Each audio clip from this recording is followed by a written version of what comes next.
Cricket Chronicle से चंद्रेश में आप सबका स्वागत है। आगे बढ़ने से पहले प्लीज़ चैनल को लाइक कीजिए, शेयर कीजिए, सब्सक्राइब कीजिए और साथ ही साथ नोटिफिकेशन की घंटी बजाइए। सुपर चैट के जरिए सवाल पूछिए, यूपीआई आईडी के जरिए चैनल को प्रमोट कीजिए और हाइप का बटन दबाना ना भूलें। मैं पिछले कुछ दिनों से, जब से दूसरा वनडे इंटरनेशनल खत्म हुआ था, तब से मैं सोच रहा था कि इंडिया में हम किसी भी ऐसे खिलाड़ी को बढ़ने ही नहीं देते जो एक से ज़्यादा चीज़ करने को तैयार है, स्किल जिसके पास हो। और उसका एक बढ़िया प्रमाण नीतीश कुमार रेड्डी है। दूसरे वनडे इंटरनेशनल ने उसने 20-25 रन बनाए, 2 ओवर ही डाले उन्होंने, और सारा ठीकरा जो हार का उस पे फूटा। क्या उसने नंबर 3 पे बल्लेबाजी की थी, नंबर 4 पर बल्लेबाजी की थी? वो आया बेचारा नंबर 7 पर बल्लेबाजी करने की, और नंबर 7 पर जब वो बल्लेबाजी करने के लिए आया, ज़्यादा वक्त बचा नहीं था। क्या आप उसको ब्लेम करोगे उस हार के लिए कि हम सिर्फ 284 बना पाए? और गेंदबाजी में अगर कुलदीप यादव 10 ओवर में 82 रन देते हैं, तो क्या आप नीतीश कुमार रेड्डी को ब्लेम करोगे? आसान होता है हमारे यहाँ पे ब्लेम करना। वो कह देते हैं भाई, डिसमिस कर देते हैं पहले कि ये मतलब इसमें दम नहीं है, राइट ऑफ। एक से ज्यादा स्किल हुआ तो अरे क्या यार, उसमें क्या स्किल है, कोई स्किल नहीं है, सीधा डिसमिस। यही होता है यहाँ पर। जब तक हमें बाहर से कोई आके कहता नहीं है नीतीश कुमार रेड्डी एक प्रॉपर ऑलराउंडर बन सकता है, या नीतीश कुमार रेड्डी बॉलिंग और बैटिंग दोनों में अच्छा है, तब तक हम कोई नहीं मानेंगे। इस पर मुझे एक बात याद आता है, 2011 में मैं इंग्लैंड में था। तब मैंने एक पूर्व भारतीय कप्तान से पूछा था कि वरुण आयरन और उमेश यादव, दो ऐसे उभरते हुए तेज गेंदबाज हैं, वो तेज डालते हैं, क्या उनको यहाँ पे होना चाहिए था? क्योंकि जहीर खान छोटे लोग के वापस चले गए थे, और आरपी सिंह अपने पहले ही गेंद पर, वो 5वें टेस्ट मैच में खेले थे, वो हॉलिडे कर रहे थे मायामी में, वहां से उनको महेंद्र सिंह धोनी ने बुलवाया। उन्होंने ज्यादा कोई क्रिकेट खेला नहीं था, वो उनकी पेस चली गई थी, स्विंग चली गई थी, सब कुछ चला गया था, वो बहुत ज्यादा मतलब मिलिट्री मीडियम हो गया था। क्या उनको खेलना चाहिए था? तो तब उन्होंने कहा था नहीं नहीं। और 1.5-2 महीने बाद वही इंसान, वही पूर्व भारतीय कप्तान, वो एक इंडिया इंग्लैंड का वनडे सीरीज चल रहा था तब, और वो दोनों बारी बारी से खेल रहे थे, उमेश यादव और वरुण आरोन। वो तब वही इंसान जो है उनकी रफ्तार की तारीफ कर रहे थे।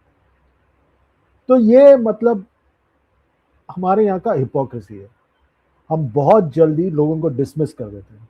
कोई तेज गेंदबाज आया भारत में तो कह देंगे नहीं वो पेस ना इंडिया के हिसाब से पेस ठीक है, बाहर के हिसाब से क्या होता है इंडिया के हिसाब से? पेस पेस होता है यार, पेस इज पेस यार, कहते हैं ना। पर हम ऐसा कोई अलग कोई करने की कोशिश करते हैं ना। हमें सिर्फ स्ट्रेट जैकेटेड पसंद है, bowler batter, bowler batter wicket keeper, बस।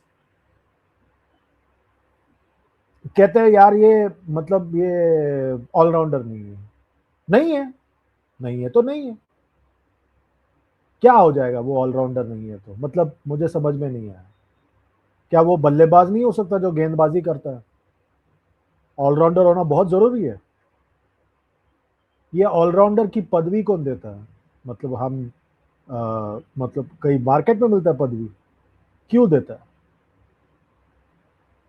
अब न्यूजीलैंड जो है वो अपने 11 में ग्लेन फिलिप्स को खिलाते हैं और डैरिल मिचेल को खिलाते हैं। ग्लेन फिलिप्स ने पहले दूसरे वनडे इंटरनेशनल में 3 ओवर डाला, पर डैरिल मिचेल ने गेंदबाजी नहीं की। तो उसका मतलब यह है कि वो उसको एक गेंदबाज के तौर पर नहीं देखते? देखते हैं, बिल्कुल देखते हैं। पहले वनडे इंटरनेशनल में न्यूजीलैंड ने, ग्लेन फिलिप्स ने 4 ओवर डाले और डैरिल मिचेल ने 1 ओवर डाला, पर न्यूजीलैंड उनको देखता है गेंदबाज के तौर पर। हम नहीं देखते ऐसे लोगों को। हमें लगता है ऑलराउंडर वही है जो 10 ओवर डाले। हम हार्दिक पांड्या के लिए एक विकल्प ढूंढने की कोशिश कर रहे हैं, ये नहीं सोच रहे कि आजकल वो कॉन्सेप्ट चेंज हो गया सफेद गेंद के क्रिकेट में। आप 2 ओवर भी डाल सकते हो, 1 ओवर भी डाल सकते हो, 3 ओवर भी डाल सकते हो, 4 ओवर भी डाल सकते हो। पर हमारा जो माइंडसेट है कि हम उस देते हैं। हाँ, बाहर से कोई आके कुछ कहेगा तो तब हम मान जाएंगे उस बात को। डोमेस्टिक क्रिकेट में कहते हैं कोई नहीं है, बहुत है। पर आप वो नजरिया देखो ना, मतलब मुझे पता है सिलेक्टर्स देख रहे हैं, टीम मैनेजमेंट देख रहे हैं, पर जो गेम को बाहर से देखते हैं ना, वो नहीं समझ पाते इस बात को। बहुत सारे खिलाड़ी हैं जो दो चीजें करते हैं, दो दो स्किल है उनके पास। हमें समझना चाहिए कि अब जो है दो स्किल का मतलब ये कतई नहीं होता कि उसे कोई आउटस्टैंडिंग ऑलराउंडर होना, नहीं। कपिल देव सदियों में एक बार आता है। कपिल देव के साथ साथ उस वक्त रॉजर बेनी, मदन लाल, ऐसे भी लोग थे, मोहिंदर अमरनाथ, या उसके अब और उस वक्त पे कीर्ति आजाद थे 83 के वर्ल्ड कप में, रवि शास्त्री, ऐसे भी लोग थे, और मनोज प्रभाकर भी थे। ये सब मतलब कपिल देव के स्टैंडर्ड के नहीं थे, कपिल देव अलग लेवल पे थे। ये बात हमें समझना चाहिए। अब जैसे डोमेस्टिक क्रिकेट में अगर रामकृष्ण घोष करके एक लड़का है जो चेन्नई सुपर किंग्स का हिस्सा है, वो जो है मतलब उसे कोई नहीं कह रहा कि वो मतलब वो कपिल देव है या हार्दिक पांड्या है, पर है वो महाराष्ट्र के लिए खेलता है, वो अपना विकेट लेता है, रन बनाता है, तेज गेंदबाजी करता है, उसमें बहुत पोटेंशियल है, उसके तरफ सब लोग देखते हैं। हम मतलब शिवम दुबे भी है, बट शिवम दुबे को more as a T20 cricketer देखा जा रहा है। और बाद में जाके वो वनडे क्रिकेट खेलेंगे या नहीं, वो सिलेक्टर्स और टीम मैनेजमेंट के ऊपर। हम तो शिवम दुबे को भी डिसमिस करते हैं, एशिया कप का फाइनल उन्होंने पहला 2 ओवर डाला था, नहीं वो ऑलराउंडर नहीं है। क्यों? क्यों भाई, क्यों? ये मुझे समझ में नहीं आता। मतलब इंडिया में मुझे लगता है व्हाइट बॉल क्रिकेट, खास तौर पर वनडे क्रिकेट और कुछ हद तक T20, नहीं ज्यादा खास तौर पर T20 क्रिकेट, कुछ हद तक वनडे क्रिकेट, हमें समझ ही नहीं है। फ्रैंकली हमें समझ नहीं है।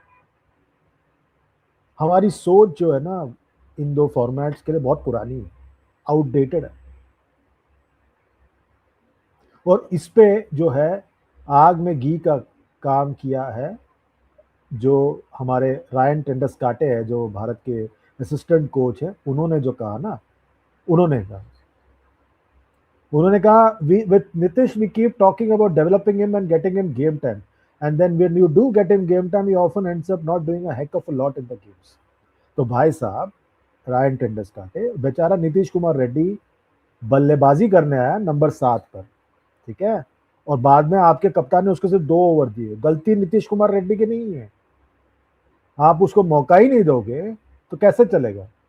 For someone who's making their way, particularly with the bat tonight, it was that perfect chance. When you're walking in that situation, you've got a chance to spend 15 overs at the wicket. You really have to take those chances to push your case to be selected। भाई अगर आपके कप्तान को उन पे भरोसा नहीं है तो फिर वो क्या करे, वो कैसे अपने आप को प्रूव करे, वो कैसे अपने आप को ज्यादा से ज्यादा कंट्रीब्यूट करवाए गेम में, ये तो आपको बताना पड़ेगा ना भाई। बहुत आसान होता है, जैसे मैं कहता हूं ना यहाँ पर, डिसमिस करना लोगों को, बट जब वो लड़का परफॉर्म करता है आप उसको मतलब कंसिडर ही नहीं करते। ऑस्ट्रेलिया में शतक मारा, इंग्लैंड में उसने बॉलिंग करते वक्त विकेट निकाला, लॉर्ड्स में। क्या चाहते हैं हम उनसे? ये उसका पहला साल है इंटरनेशनल क्रिकेट में। क्या पहले साल में सब डेवलप हो जाते हैं? नहीं होते। ये बात हमें समझ क्यों नहीं आ रहा है? हम बहुत जल्दी उसको डिसमिस करने में लगे हुए हैं कि नहीं है, नहीं है।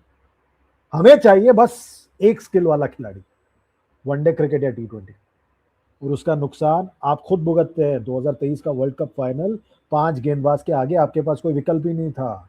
आपके बल्लेबाजी में कोई गेंदबाजी नहीं करता था, ना कोई तेंदुलकर था, ना कोई गांगुली था, ना कोई यूसुफ पठान था, ना रैना था, युवराज सहवाग, कोई नहीं था। तो कप्तान किसी को बुलाकर गेम में कोई मैजिक नहीं कर सकता। 1993 में हीरो कप का सेमीफाइनल भारत क्यों जीता था साउथ अफ्रीका के खिलाफ? आखिरी ओवर आके डाला था सचिन तेंदुलकर ने।